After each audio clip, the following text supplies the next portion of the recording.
Muy buenas tardes, nuevamente en este último día de la semana de formación de canal y nos acompaña nuevamente el equipo de Jóvenes Construyendo Ciudadanía con el tema de Yo Político, Yo Santo. Hola, ¿qué tal? Muy buenas tardes. Somos los jóvenes Construyendo Ciudadanía y le damos las gracias al decanato de Nuestra Señora del Pueblito por invitarnos nuevamente. Y bueno, pues vamos a empezar con el tema que es Yo Político, Yo Santo.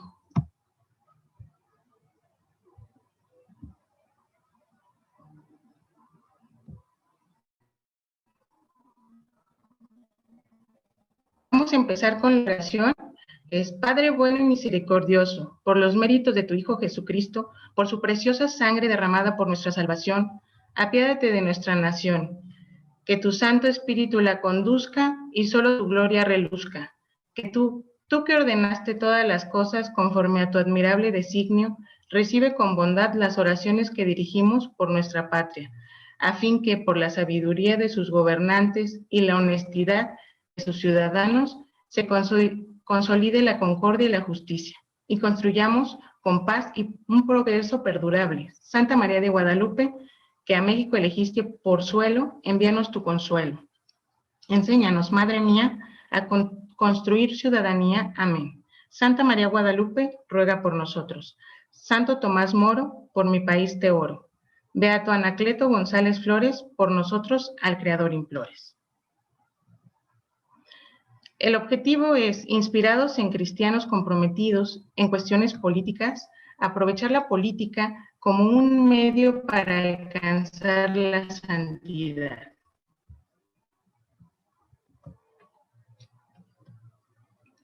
La Sagrada Escritura dice, sean santos, porque yo soy santo.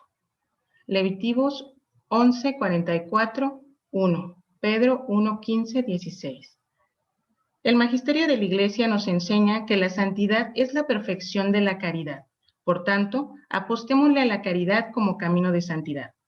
La caridad se abre por naturaleza al servicio universal, proyectándonos hacia la patria de un amor activo y concreto con cada ser humano. Ese es un hábito que caracteriza de manera decisiva la vida cristiana.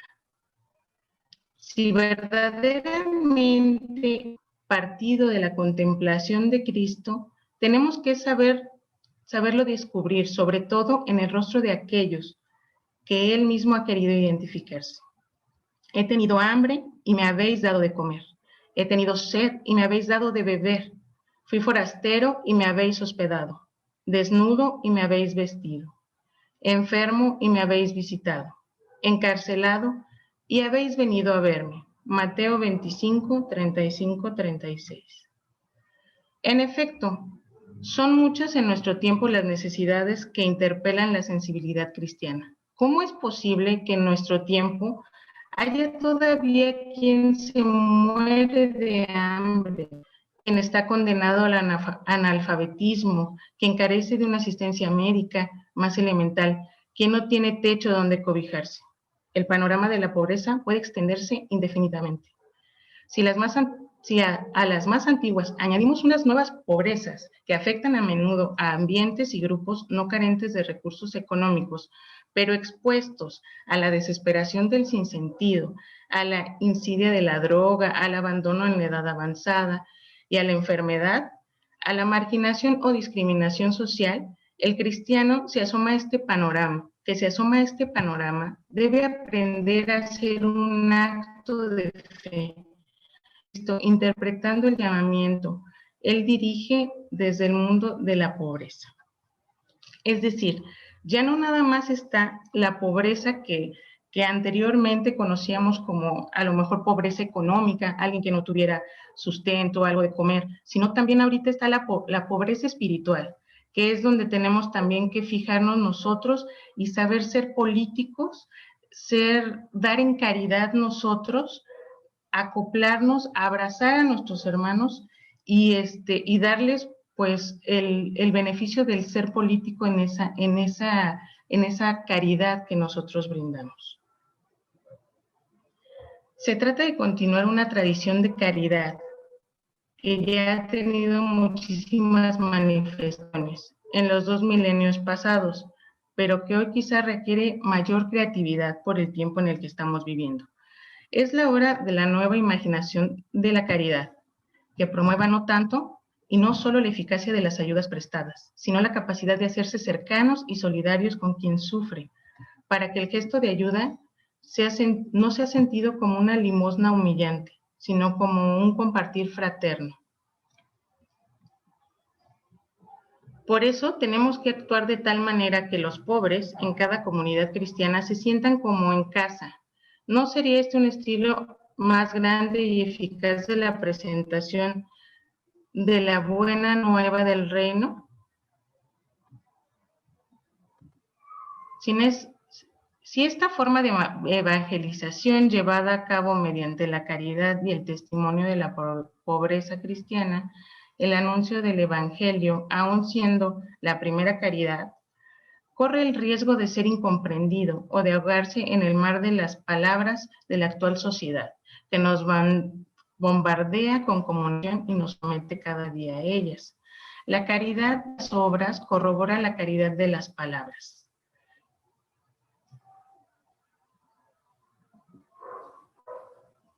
Nuestro Padre Francisco nos enseña que la política es una de las formas más preciosas de la caridad.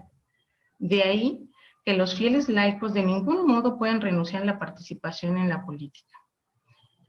No se la pueden saltar. ¿Por qué? Porque es nuestro deber como cristianos y es nuestro paso a la santidad.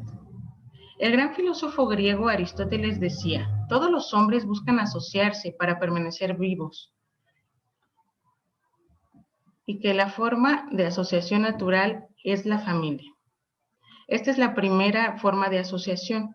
En esta primera, pues se buscaba la procreación, pero posterior a ella las familias se asociaban entre sí para asegurar su subsistencia, es decir, para defender de todos los males que las echaban.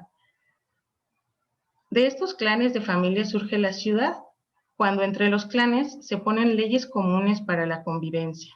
El hombre es un ser social por naturaleza, ya que no puede vivir aislado y sin contacto social, así como los otros animales gregarios. Sin embargo, Aristóteles afirma que el hombre lo es en mucha mayor medida que lo que son el resto de los animales, ya que el hombre es un animal racional y la razón lo empuja a buscar lo justo y la justicia.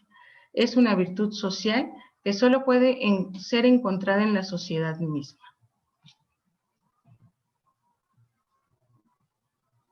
La Iglesia venera entre sus santos a numerosos hombres y mujeres que han servido a Dios a través de su generoso compromiso en las actividades políticas y de gobierno. Entre ellos está Santo Tomás Moro, proclamado patrón de los gobernantes y políticos, quien fue esposo y padre de familia, hombre de gran sabiduría, reformador, abogado de profesión,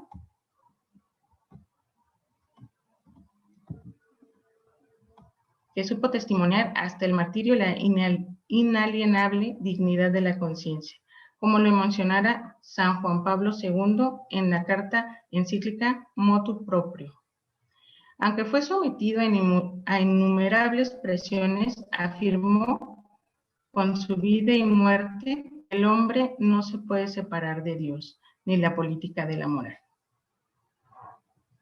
Motu Proprio para la proclamación de Santo Tomás Moro como patrono de los gobernantes y políticos. Juan Pablo II, 2000.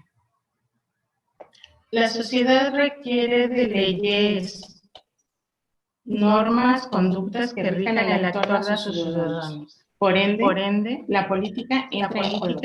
La santidad aparece ante nosotros como un largo camino por recorrer, no exento de dificultades. Ser santos no es fácil, nunca lo ha sido, pero tampoco se trata de algo imposible, pues es la fuerza de la gracia que nos guía y nos sostiene. La Iglesia recibe de Jesús la misión de evangelizar. Esa misión que recibimos en nuestro propio bautismo, también debemos ejercerla por medio de la actual política. Muy bien. Y pues siguiendo en el orden de ideas, veíamos que la iglesia se enfoca en lo que es justo y la justicia. Tenemos el ejemplo de San Tomás, que pasó su vida escribiendo en defensa de la iglesia. En 1534, con su buen amigo el obispo y santo Juan Fisher, rehusó a rendir obediencia al rey como cabeza de la iglesia. Estaba dispuesto a obedecer al rey dentro de su romás. Y el obispo Fisher se ayudaron mutuamente a mantener fieles a Cristo en un momento en el que la mayoría cedía ante la presión del rey por miedo a perder sus vidas.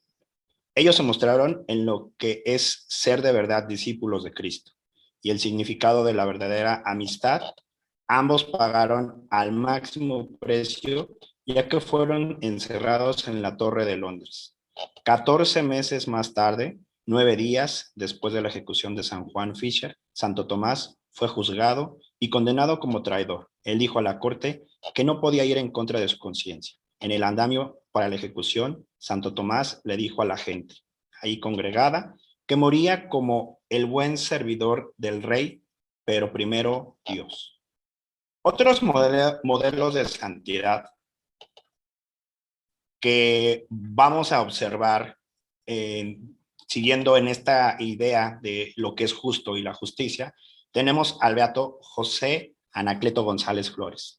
Jalisciense, nació en 1888, el 13 de julio, en un ambiente de extrema pobreza. Estudió en el Seminario Auxiliar de San Juan de los Lagos, pero tras comprender que su vocación no era el sacerdocio ministerial, ingresó en la Escuela Libre de Leyes. Fue un notable pedagogo, orador, catequista y líder social cristiano. Se convirtió en el paladín laico de los católicos de Guadalajara. Fue esposo, modelo y padre responsable de sus 2 hijos. Estado contra la Iglesia constituyó por ese tiempo la obra cumbre de su vida, la Unión Popular, que llegó a contar con decenas de miles de afiliados. Propuso a los católicos la resistencia pacífica y civilizada para ataques al finalizar el año 1926. Después de haber agotado todos los recursos legales y cívicos que existían y ante la inminente organización de la resistencia activa de los católicos, apoyó con su prestigio, su verbo y su vida los proyectos de la Liga Nacional, defensora de la libertad religiosa. San Rafael Guízar y Valencia, michoacano perteneciente a la diócesis de Zamora. Nació el 26 de abril de 1878. Fue ordenado sacerdote el 1 de junio de 1901 a la edad de 23 años. Fue director espiritual del Seminario de Zamora. Trabajó incansablemente para formar a los alumnos en el amor de la Eucaristía y la devoción tierna y filial a la Virgen. Su canto de misiones, oh Virgen Santa, Madre de Dios, sois la esperanza del pecador. En 1911, para contrarrestar la campaña persecutoria contra la Iglesia, fundó en la Ciudad de México un periódico religioso que fue pronto cerrado por los revolucionarios. Perseguido a muerte, vivió durante varios años sin domicilio fijo, pasando toda especie de privaciones y peligros. Para poder ejercer su misterio, se disfrazaba de vendedor de baratijas, de músico, de médico, de homeópata. Podía así acercarse a los enfermos, consolarlos, administrarles los sacramentos y asistir a los moribundos. Acosado por los enemigos, pasó a finales de 1915 al sur de los Estados Unidos y al año siguiente a Guatemala, donde dio un gran número de misiones. Su fama de misionero llegó a Cuba, donde también realizó apostolado. El 1 de agosto de 1919, mientras realizaba en Cuba su apostolado misionero, fue preconizado obispo de Veracruz, consagrado en la Catedral de La Habana el 30 de noviembre de 1919, tomó posesión de su diócesis el 9 de mayo, del año siguiente. Los 2 primeros años los dedicó a visitar personalmente el vasto territorio de la diócesis, convirtiendo visitas en verdaderas misiones y en obra de la asistencia de los damnificados de un terrible terremoto que había provocado destrucción y muerte entre los pobres, entre gente de Veracruz. Predicaba en las parroquias, enseñaba la doctrina legítima, uniones, Pasaba horas en el confesionario, ayudaba a los que habían sido víctimas del terremoto. Una de las principales preocupaciones era la formación de los sacerdotes. En 1921 logró rescatar y renovar el viejo seminario de Jalapa, que había sido confiscado en 1914, pero el gobierno le incautó otra vez el edificio apenas renovado. El obispo trasladó entonces la institución a la Ciudad de México, donde funcionó clandestinamente durante 15 años. Fue el único seminario que estuvo abierto durante esos años de persecución, llegando a tener 300 seminaristas. A los 18 años de pastoreo, la diócesis 9 los pasó en el exilio o lo buscaban para matarlo. Dio, sin embargo, muestras de gran valor, llegando a presentarse personalmente a uno de sus perseguidores y a ofrecerse como víctima personal a cambio de libertad de culto.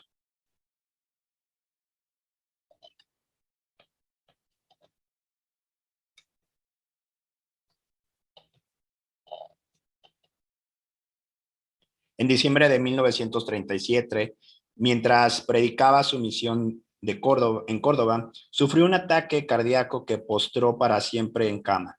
Desde el lecho del dolor dirigía la diócesis y especialmente su seminario, mientras preparaba su alma al encuentro con el Señor celebrando todos los días la Santa Misa.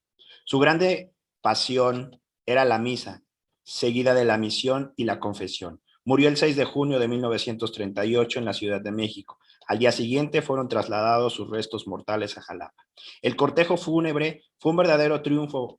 Todos querían ver por última vez al santo obispo Guízar. Es considerado como el patrono de los obispos en México. Su lema: a un obispo le puede faltar mitra, báculo y hasta catedral, pero nunca su seminario. Fue beatificado por su santidad Juan Pablo II el 29 de enero de 1995 en la Basílica de San Pedro. El pasado 28 de abril del 2006, el Santo Padre Benedicto XVI ordenó que se promulgara el decreto Super Miracolo para proceder a la canonización. Es el primer obispo de Latinoamérica canonizado. Se encuentra sepultado en la Catedral de Jalapa.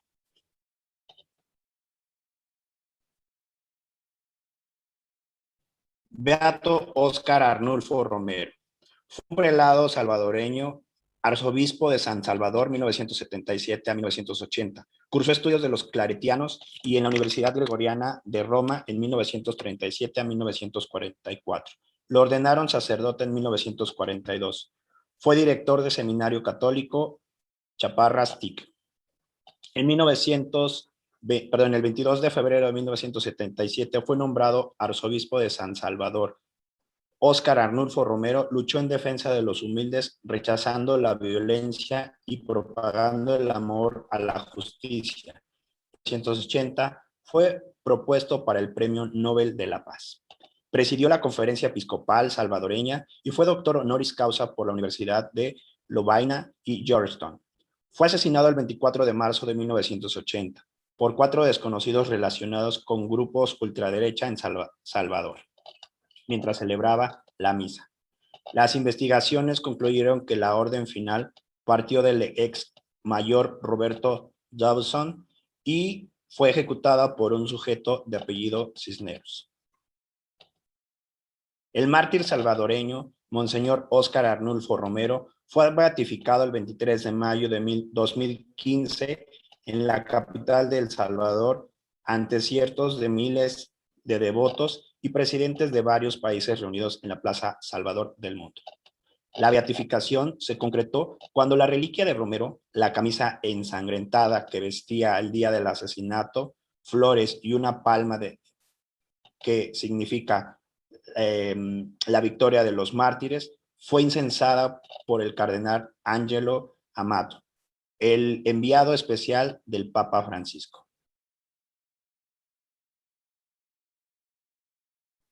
Beato Pier Giorgio Fossati, joven laico militante en varias asociaciones de seglares católicos, gran deportista, que se entregó alegremente con toda su alegría a la solidaridad en favor de pobres, enfermos, hasta que, afectado por parálisis fulminante, descansó en el Señor en 1925. Fue beatificado el 20 de mayo de 1990 por su santidad Juan Pablo II. Cada día comprendo mejor la gracia de ser católico, vivir sin fe, sin un patrimonio que defender, sin mantener la lucha por la verdad, no es vivir, sino ir tirando. Incluso a través de cada desilusión tenemos que recordar que somos los únicos que poseemos la verdad. Pier Giorgio recibió en casa una educación correcta, pero sin una fe vivida. Al iniciar la adolescencia, sintió una fuerte necesidad de zambullirse en el Evangelio, de ser un cristiano al 100%. Por eso, fue miembro de un gran número de asociaciones católicas. Tenía un gran anhelo de conocer más su fe, de crecer en la vida de oración, de vivir un sincero compromiso por los demás. Sea en la asistencia social, sea en enseñar y dar testimonio de sus convicciones cristianas. Cuando llega a la universidad, percibe un ambiente hostil contra todo el que huele a católico. Pier Giorgio no duda en promover actividades espirituales entre los universitarios, a veces en riesgo de más de un choque violento por grupos intolerantes.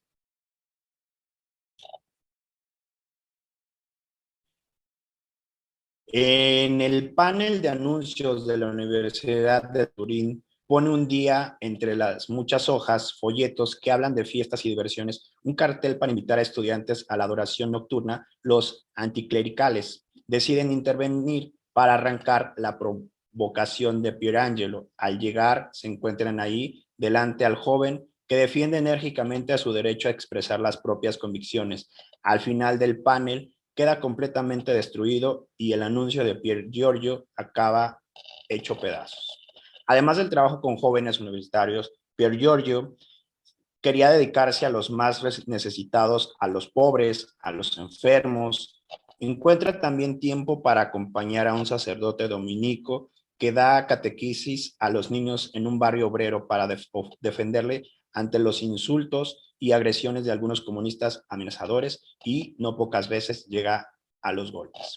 Un día invita a uno de los amigos a un mayor compromiso de caridad, a visitar y a entender a pobres. El amigo le dice que tiene miedo, que no se atreve a entrar en casas miserables, donde todo es suciedad, donde las enfermedades contagiosas dominan por doquier. Pero le responde con sencillez y convicción: visitar a los pobres es visitar a Jesús. Entre los pobres, la convivencia tenía prevista la llegada de la hora definitiva. Un día de finales de junio de 1925, el peligro se hace realidad. Pier Giorgio contrae, después de una de sus visitas, una poliomielitis fulminante.